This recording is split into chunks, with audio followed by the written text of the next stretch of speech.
Noah is just one of those stories we think we all know. Everyone knows the outline of the story, but for most people, it's been such a long time since they took a good look at it, and an even longer time since they thought much about it. In this video, we're going to take a look at the story and find out where the story truly comes from. Would it surprise you to learn that much of the story is heavily influenced by a story found in Babylon? It's true, much of the story in the Bible was borrowed from a much less known Babylonian story called the Epic of Gilgamesh. It's more than a theory, and it's pretty much a fact.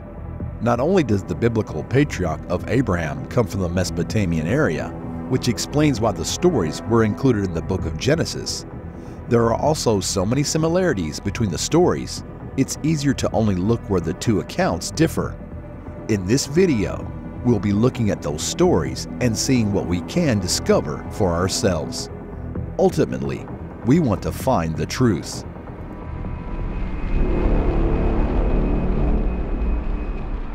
What sort of evidence is there for a catastrophic flood? Although the story of Noah in the Bible is too long to quote the direct Bible verses here, since it takes a full 3 chapters in Genesis, let us take a brief look to reacquaint ourselves with it. There are also bits and pieces about Noah to be found in the Jewish Apocrypha and Pseudepigrapha. This will allow us to fully see how it compares to the Book of Gilgamesh and other stories found in Mesopotamian tablets, and then look for the evidence of the flood. The flood story occurs in Genesis chapter 3 through 6. Now keep in mind that the date of when Genesis was written down was sometime in the 8th to the 3rd century BCE, according to recent studies. However, to sum it up, 10 generations after Adam and Eve, the earth had grown very sinful according to God. So he decides to essentially reverse creation with a huge flood. However, God found one man he felt was worth saving, Noah, and he instructed him to build an ark. Inside the ark, he was directed to keep pairs of animals to help repopulate the earth. After 40 days of rain, the ark came to rest upon the mountains of Ararat, where Noah built an altar, and after a sacrifice to God, they made a covenant between them. In this covenant, humans could eat meat but not drink blood, and God would never again destroy us with a flood.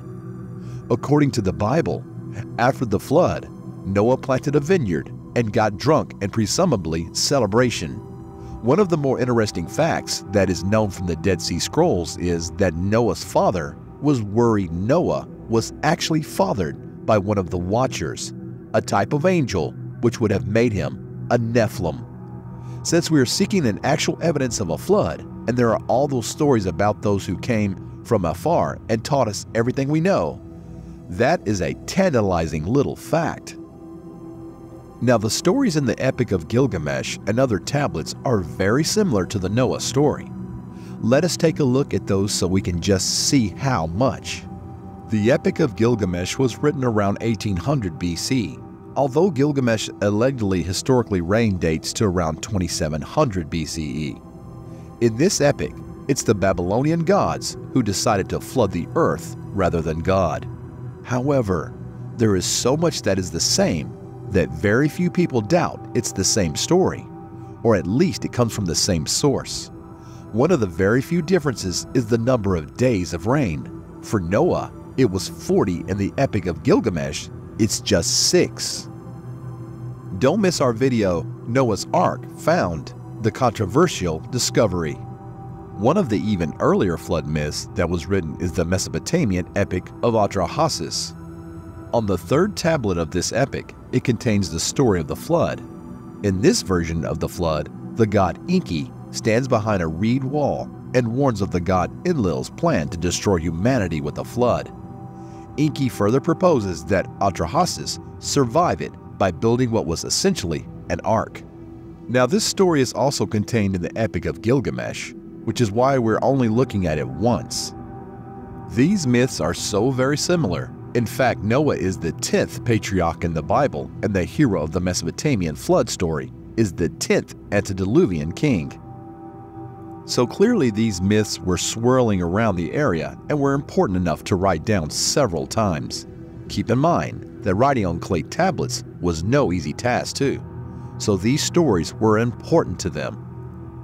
Well, why were they so important? One thing they emphasized as we looked at what was different to God or the gods.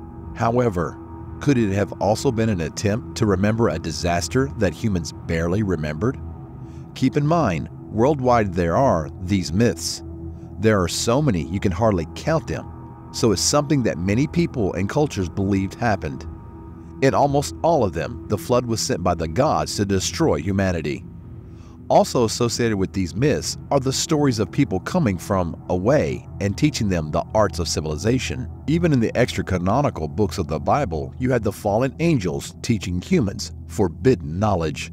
So this idea that Noah may have been fathered by a watcher who would also have known such forbidden knowledge is quite interesting. What forbidden knowledge would she have learned from her watcher lover and passed on to her son if it was true?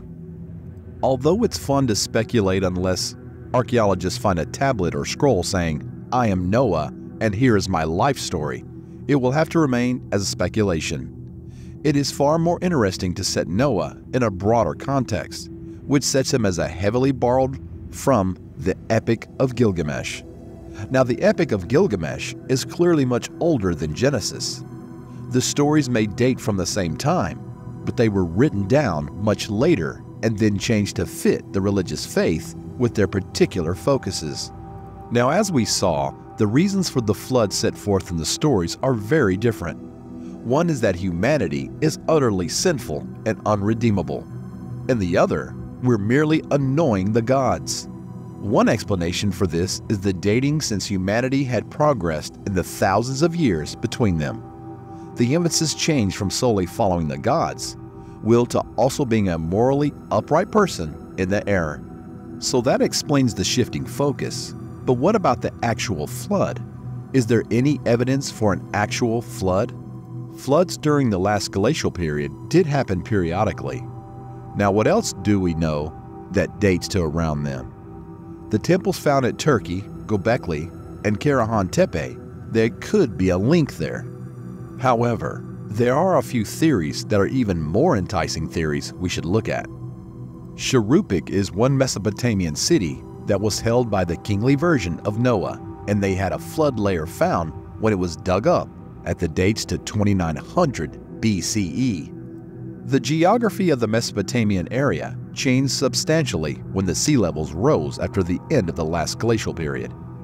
As we have stated in previous videos, during the last glacial period, there was a significant more land available to settle that was rapidly filled with water.